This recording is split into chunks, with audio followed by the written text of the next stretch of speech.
Assalamualaikum warahmatullahi wabarakatuh. Saya akan menjelaskan tentang pengertian metode eksperimen menurut sumber buku. Menurut yang pertama, menurut Segala 2005, metode eksperimen adalah suatu cara mengajar di mana siswa melakukan suatu percobaan tentang sesuatu, mengajarkan prosesnya, serta menulis hasil percobaan. Kemudian, hasil pengamatan itu disampaikan ke kelas dan evaluasi oleh guru.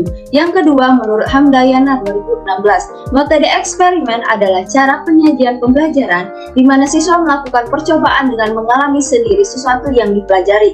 Yang ketiga yaitu menurut Suporno 2007, metode eksperimen adalah suatu metode pengajaran yang mengajak suatu siswa melakukan percobaan sebagai pembuktian, pengecekan bahwa teori yang sudah dipelajari itu benar.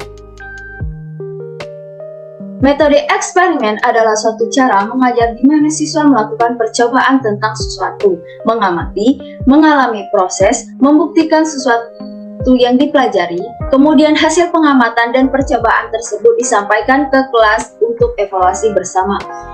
Dan metode eksperimen, siswa diberikan kesempatan untuk belajar sendiri, mengikuti proses, mengamati objek, menganalisis, menarik kesimpulan, menarik pembuktian, dan mengambil kesimpulan dari proses tersebut.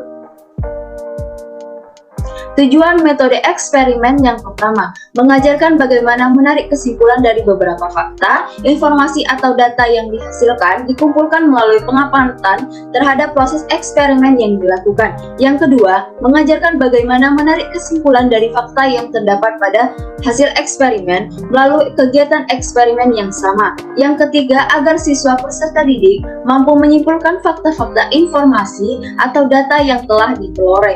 Yang keempat, melatih peserta didik merancang, mempersiapkan, melaksanakan, dan melaporkan percobaan.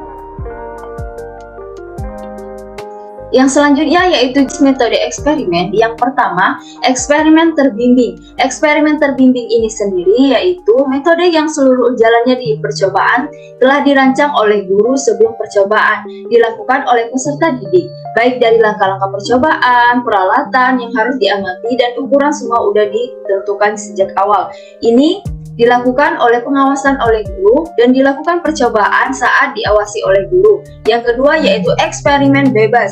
Eksperimen bebas adalah metode eksperimen di mana guru tidak memberi petunjuk pelaksanaan percobaan terperinci. Dengan kata lain, peserta didik harus banyak berpikir sendiri bagaimana akan merangkai suatu kegiatan, apa yang harus diamati, diukur, analisis, serta disimpulkan. Dengan percobaan bebas ini menantang peserta didik untuk merencanakan percobaan sendiri tanpa harus dipengaruhi oleh arahan guru dan membangun kreativitas guru.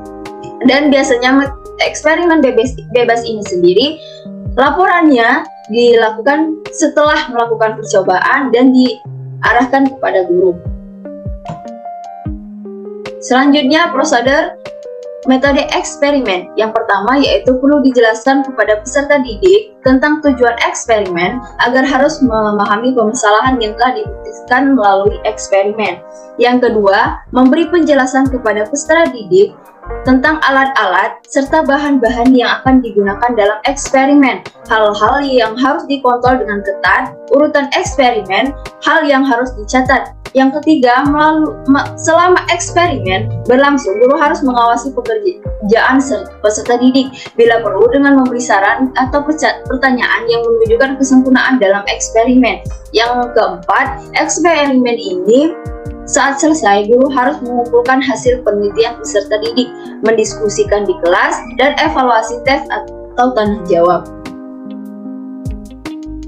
Langkah-langkah metode eksperimen. Yang satu, percobaan awal. Pembelajaran diawali dengan melakukan percobaan yang didemonstrasi oleh guru atau dengan mengamati fenomena alam. Demonstrasi ini menampilkan masalah-masalah yang berkaitan dengan materi yang dipelajari. Yang kedua, pengamatan merupakan kegiatan siswa saat guru melakukan percobaan. Siswa diharapkan untuk mengamati dan mencatat peristiwa yang terjadi saat eksperimen berlangsung. Yang ketiga, hipotesis awal. Siswa dapat merumuskan hipotesis sementara berdasarkan hasil pengamatannya. Yang keempat, verifikasi kegiatan untuk membuktikan dari dugaan awal yang telah dirumuskan dan dilakukan melalui kerja kelompok. Siswa diharapkan merumuskan hasil percobaan dan membuat kesimpulan dan selanjutnya dapat melaporkan hasil. Yang kelima, aplikasi konsep merupakan kegiatan memberi contoh, kontek ref, dan kehidupan sehari-hari berdasarkan teori dan percobaan yang sedang dipelajari. Kelebihan dan kekurangan dari metode eksperimen. Kelebihan metode eksperimen yang pertama yaitu metode ini dapat membuat anak didik lebih percaya atas kebenaran atau kesimpulan berdasarkan percobaannya sendiri daripada harus hanya menerima dari kata guru atau buku sendiri. Yang kedua, anak didik dapat mengembangkan sikap untuk mengadakan studi eksplorer atau menjajah tentang ilmu dan teknologi, suatu sikap yang dituntut dari seorang ilmuwan. Yang ketiga, dengan metode ini akan terbina manusia yang dapat membawa terobosan-terobosan baru dengan penemuan berbagai hasil percobaan yang diharapkan dapat bermanfaat dalam kesejahteraan manusia. Yang selanjutnya, kekurangan metode eksperimen. Kekurangan yang pertama yaitu tidak cukupnya alat-alat mengakibatkan tidak kesiapan anak dalam kesempatan mengadakan eksperimen. Yang kedua, jika eksperimen memerlukan jangka yang lama, peserta didik harus menaati atau melanjutkan pelajaran dengan lama dan dapat membuang waktu pembelajaran yang lain. Yang ketiga yaitu metode ini lebih sesuai dengan mengajarkan bidang-bidang ilmu dan teknologi. Dan penjelasan saya tentang metode eksperimen. Wassalamualaikum warahmatullahi wabarakatuh.